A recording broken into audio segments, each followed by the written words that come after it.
Welcome to Wanna Be Clutter-Free, formerly Wanna Be Minimalist, the podcast for busy families who are tired of the chaos, fed up with being overwhelmed, and ready to enjoy life again. Each week, we talk about how to let go of the clutter so that you can focus on the things that actually matter. And it's not just physical clutter. We talk about the mental and emotional stuff too, because if it's holding you back, it's time to ditch it. I share what I've done in my own life to declutter, organize, and calm the chaos, but you won't just hear it from me. There are amazing guests too. It's practical, doable, and simple for those of us that want to be clutter-free. You're listening to the Wanna Be Minimalist Show with Deanna Yates, episode number 36. Today's episode will be part of a series that looks at taming your paper clutter. We're starting with an emergency binder. And if you're not exactly sure what that is, don't worry. By the end of this show, I will walk you through what it is, why you need one, and give you a free checklist for setting one up so you can finally start to get the paper in your home under control. Hey there, Wanna Be Minimalist friends. Welcome back to the show. As always, I'm your host, Deanna Yates, creator of littlegreenbow.com and the Wanna Be Minimalist podcast. In today's episode, we are helping you conquer one of the most common types of clutter, paper clutter. In fact, this and toys are the two areas you all ask me about all the time, and I feel I've conquered toys a bit more recently, so it was time to give our piles of paper some love. Now, this is a big topic, and I don't think I can do it or you service by trying to cram it all into one episode, so I'll be doing a series about paper clutter over the next few weeks. This week, we are focusing on adulting, and we'll start with an emergency binder. But before we dive in and chat about getting all of your papers in order, I want to let you know that you can grab the show notes for today's episode and a free checklist for creating your own emergency binder at littlegreenbow.com/36. Once again, that's littlegreenbow.com/36. Okay, let's get into it. You guys, I cannot tell you how many of you tell me about your paper clutter and ask for help getting it under control. And I want to remind you that this is a no judgment zone, and I totally get it. In fact, can I let you in on a little secret? I'm a bit of a procrastinator and will put things off to the last minute myself, if I am able to.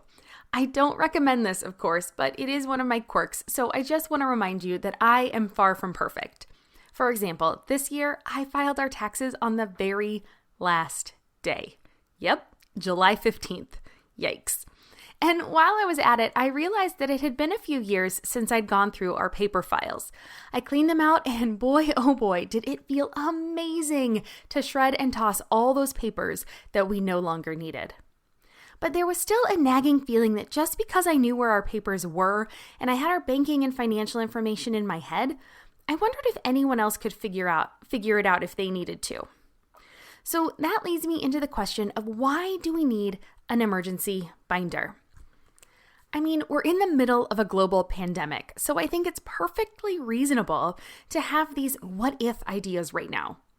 And even if it seems morbid, or too doomsday for you, the fact that once you become someone's spouse, partner, or husband, you have someone else to think about and plan for. You add kids to the mix, and it's 9 million times more important. Now, I've been hearing about these stories of kids who have lost both parents to COVID, and it just breaks my heart. So, however, even without the coronavirus, we really should have our affairs in order, so they say. But a rising death toll reported on the news every night really seems to be driving this matter home. Well, at least it does for me. Now, this may make you feel a bit uneasy at the beginning, but I promise that once you have your emergency binder put together, you will feel so much more peaceful and, dare I say, confident. It's comforting to know that your spouse, a family member, or a close friend could step in to help with your home, children, and money issues if you were incapacitated for any length of time. Now, I know we don't like to think about this, but what would your family do right now if you were in the hospital for a week, or 2, or a month? Would anyone else know what bills you have to pay and how to pay them? How about your insurance information? When you stop to think about it, there are probably tons of things that you take care of and that you just take for granted.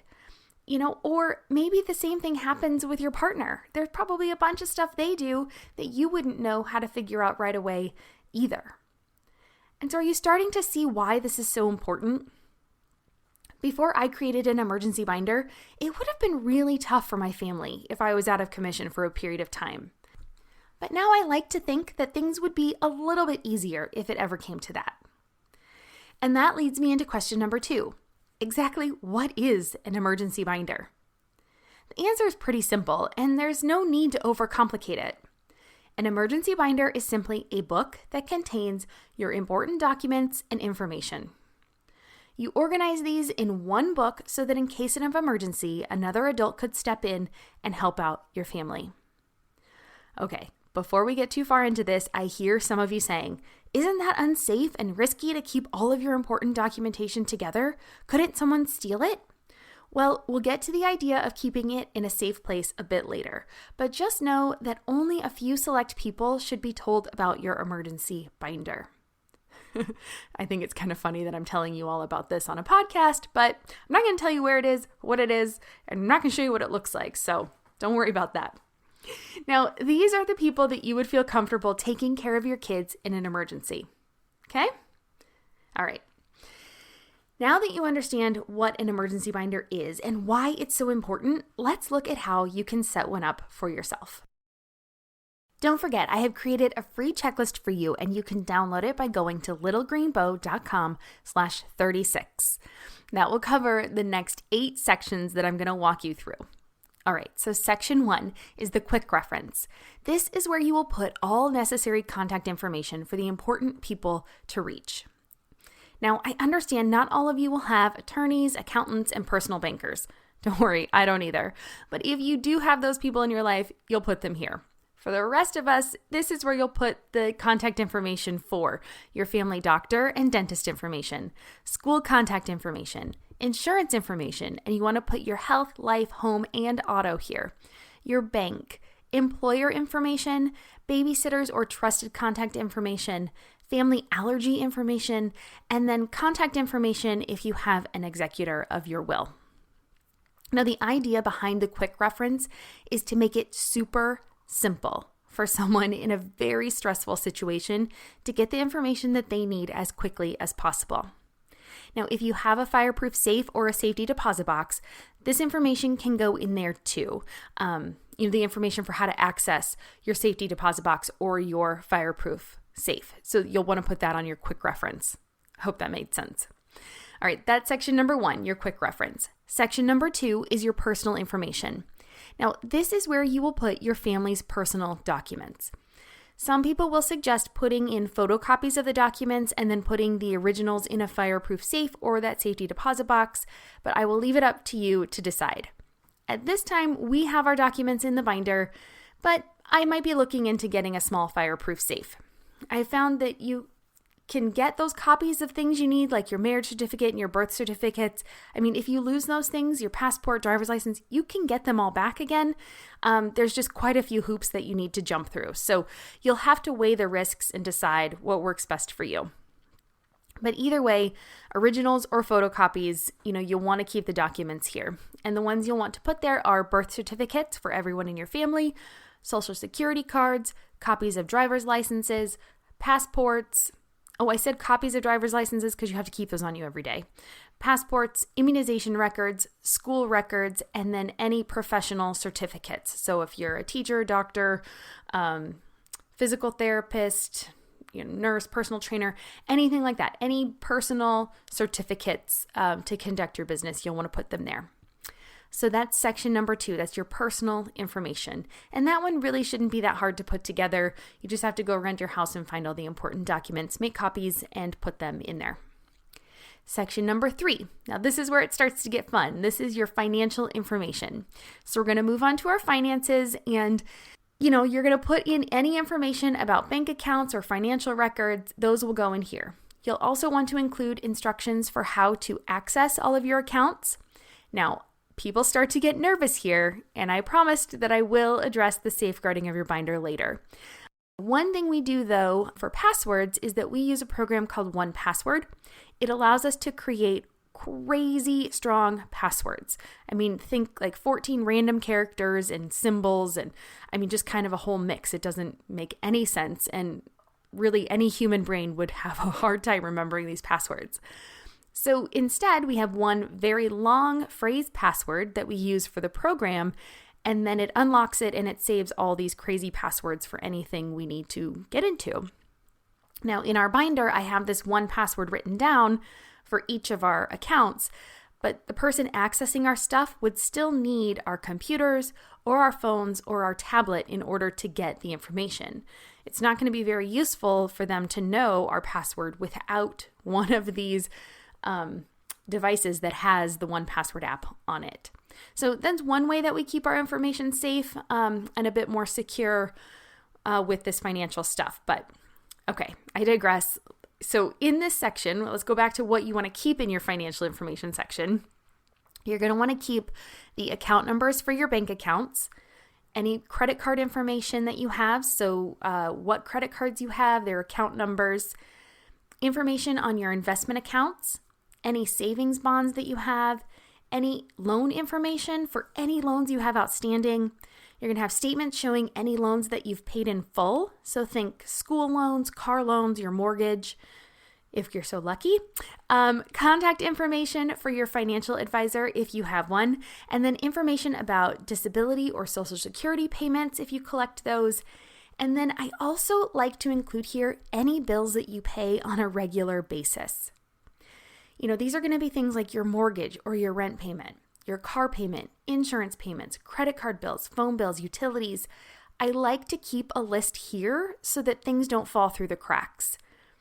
You know, again, you want to remember what this is for. This is for somebody that's coming in and taking over your life for a minute, and you would hate for something to not get paid, a service to get turned off, something to get repossessed just because somebody didn't even know it needed to get paid and taken care of, okay? So that's what goes in your financial section. It wasn't so bad, was it? I know a lot of people get hung up on section 3, but you are going to do it and you're going to be just fine. Just stick to the list, go through, check it off, and at the end, it won't be so bad and you'll be done and you'll feel so good about it.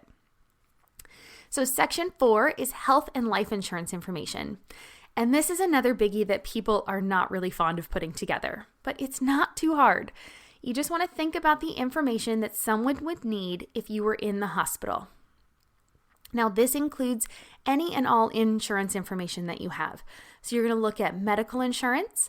You want to make sure that you list any HSA bank accounts here too. Now, even if you're doubling that up from your financial section, if somebody goes to your health insurance stuff, you want them to have everything they need at their fingertips. So dental insurance is going to go here, life insurance. Now, if you have life insurance, you can put that annual report that you receive, you put that in here, and then you can toss the year before. And then any booklets that you receive about these insurances. So if your binder has kind of an accordion folder in the back, you can put them in there. Otherwise, you can keep them with your long-term paper storage, or you can make a copy of them, whatever works best for you. And that's what goes in section number 4, your health and life insurance information. I'm Margaret. And I'm Amy. And together we host the podcast, What Fresh Hell? Laughing in the Face of Motherhood. Margaret, I would say you're sort of a where are my keys kind of mom. Correct. Sometimes a where are my kids kind of mom. Well, you're, Amy, more of a we were supposed to leave 35 seconds ago, mom. I mean, touche. In each episode of What Fresh Hell, we come at a topic from our usually completely opposite perspectives. I bring the research. And I bring kind of the gimlet eye. Like, is that research really going to work, people? And almost 10 million downloads later, we're still laughing. We also talk to experts in the parenting field, plus parents with stories we can all learn from. We make each other laugh, we challenge each other's assumptions, and we have what we think is the best parenting community on the internet. Check out What Fresh Hell? Laughing in the Face of Motherhood wherever you listen to podcasts. Section 5, we're going to move on to your home and auto information. We're getting closer to the home stretch. See what I did there? But honestly, we are done with the 2 sections that cause the most stress. So give yourself a pat on the back. You're almost there. This section will be for any and all information regarding where you live and the vehicles you drive. Now, you may end up listing some information twice. Again, like your mortgage or your rent information, but those things are super important. So I'd rather we double it up instead of miss it.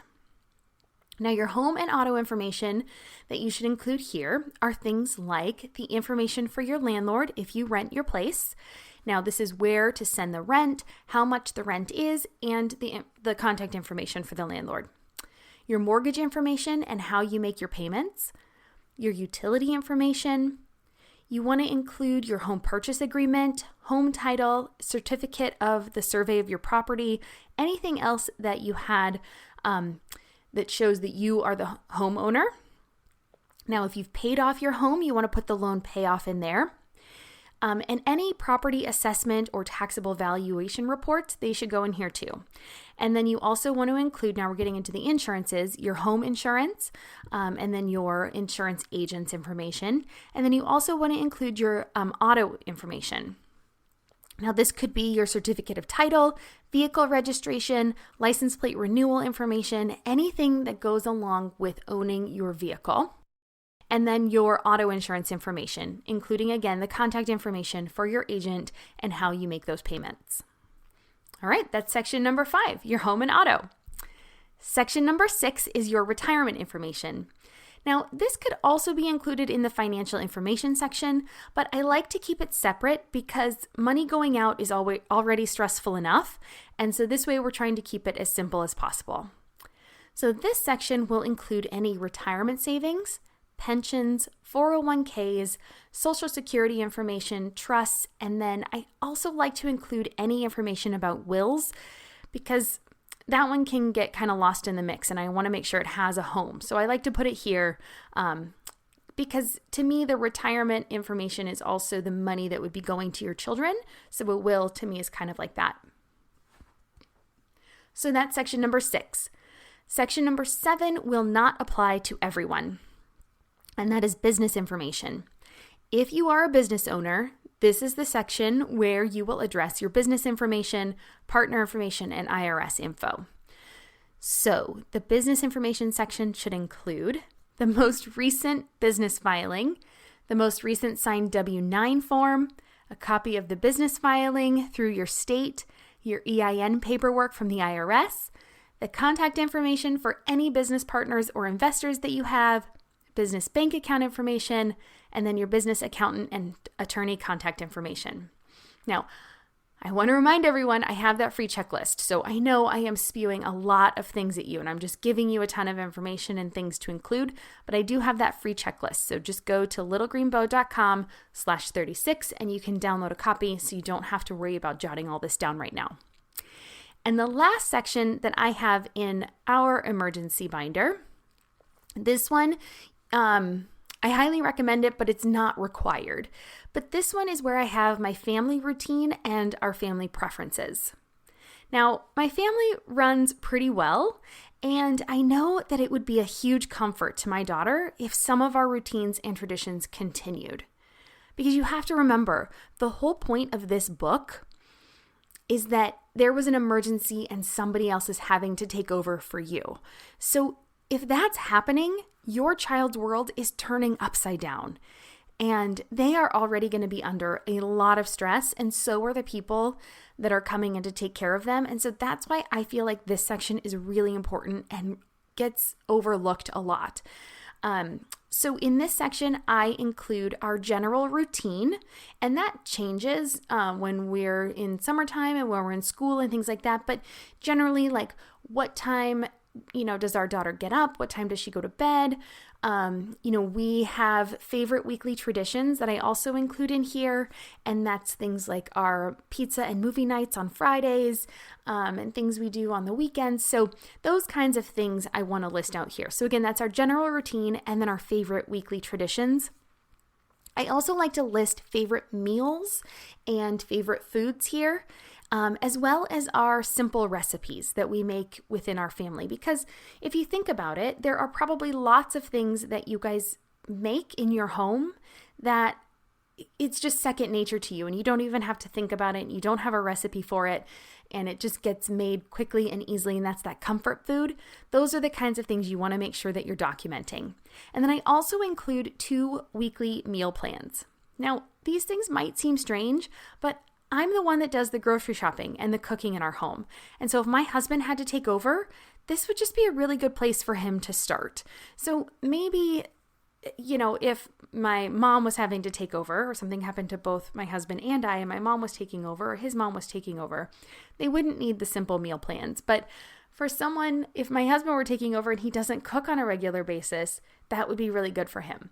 So again, the emergency binder is just helping think through those really stressful situations when someone's coming in and taking over, and just laying it all out for them to make it simple and an easy transition for everybody. And the hope is that you will never have to use this binder, but if you do, it would be a lifesaver.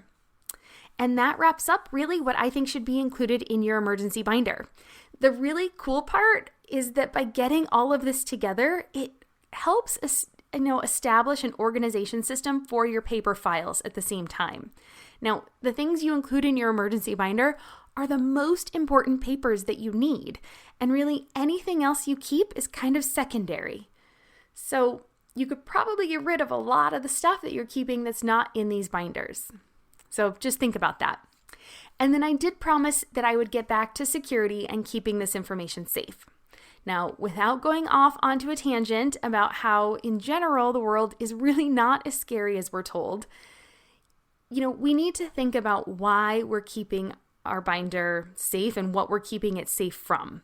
Now, the two big things that come to mind for me are a fire and a burglary. Now, the first, the fire, is not going to steal your identity, but it will make it incredibly difficult to replace the information in that binder. So my suggestion to minimize this risk is to keep an electronic version in your fireproof safe if you have one, or on a portable drive that you are likely to have with you. Now, you can get thumbnail drives so tiny these days, and I'll make sure I link to my favorite one in the show notes because I have one that's constantly plugged into my computer and I absolutely love it. But you want to go ahead and just password protect that and then keep it with you if you're worried about a fire, because you also don't want to risk that thumb drive would get swiped if your purse got stolen or something like that. That's probably a greater risk. So make sure you do password protect that if you're keeping it with you. The second threat that you're probably worried about is a burglary. Now, the good news is that this risk can be minimized by disguising your emergency binder as something really ordinary. For instance, consider keeping it with your cookbooks, or just in the kitchen if you've decluttered all your cookbooks like me. Label it something like favorite family recipes. Or if that's not your jam, you could stash it with your craft supplies and label it as my favorite craft projects. I mean, think about it. What kind of burglar would be interested in family recipes or craft projects? The idea here is to keep your binder stored with items that burglars are not interested in anyway. Now, that's why I don't recommend storing it in the living room or by the TV, or in your office near your computer or fireproof safe, or near your jewelry. Like, those are the common things to be stolen. So if you limit your exposure to your financial and personal information by keeping your binder elsewhere in your home, it's minimizing that risk of having it in one place. Make sense? Because again, if somebody's looking for your identity, they're going to go to your paper files. They're going to go to the places where those things are common. They'll check your mail. They'll check that kind of stuff. But favorite family recipes or your favorite craft projects? Probably not. So the last thing to do is to decide then who to tell about your binder. Now, you want to consider not only who will take over your responsibilities for you, but somebody that also lives close by and can get to your kids quickly. So obviously, if you're married or you have a partner, that person will take over for you. But if both of you are in the emergency, who's going to take over for both of you? And now that might mean that not only do you tell your parents or a sibling, but you also need to tell a close friend, because if you don't have family that lives nearby, it may take them a day or two to get to your children. And so you want to make sure that, any information you have can be given to a close friend if necessary, all right? Whew.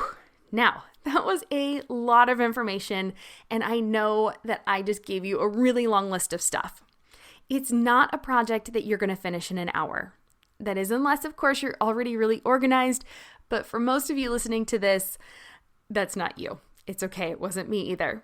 But I am 100% confident that this emergency binder will bring you and your family some peace of mind. Not only now when so many things are uncertain, but for the long term too. So now I want to ask you, what are your thoughts about the emergency binder? Do you have one? Are you going to create one? I would love to hear all about it. Hop on over to my free Wannabe Minimalist group on Facebook and share with me. Introduce yourself and tell us what you think about emergency binders or any other paper clutter questions that you have. The group is completely free, we're super nice, and you can find us by searching on Facebook for Wannabe Minimalist or by clicking on the link in the show notes. Okay, so don't forget, if you would like to get all of those show notes for today's episode, along with that emergency binder checklist, you can find it all at littlegreenbow.com/36. Once again, get all the show notes and the links for everything we talked about today on my website at littlegreenbow.com/36. And before we go, as always, I absolutely love hearing from you. So if you have any questions about what we talked about today or any other topics you would like to see addressed on the show, please reach out either via email at hello@littlegreenbow.com or on Facebook at facebook.com/littlegreenbow. You can also join our free Wannabe Minimalist group there, and we deep dive into way more topics that can help you on your journey to minimalism, no matter what that looks like for you and your family. That just about wraps it up for this episode of the Wannabe Minimalist Show. Thank you so much for joining me today, and if you liked what you heard, it would make my day if you would leave a review on iTunes, and while you're there, take a second to subscribe to be notified of new episodes. Those comments, really, I read all of them. They're super great. They do make my day so much better, and it helps others find the show too. Okay, last thing for today, I promise, be sure to join me next week for another guest episode. This time, I will be talking to Jenny Brereton about simplifying your beauty routine with eco-friendly products. She is a stylist who switched her beauty routine around years ago, and she has some wonderful tips and strategies to make it super easy for the rest of us. You don't want to miss it. I'll see you next week.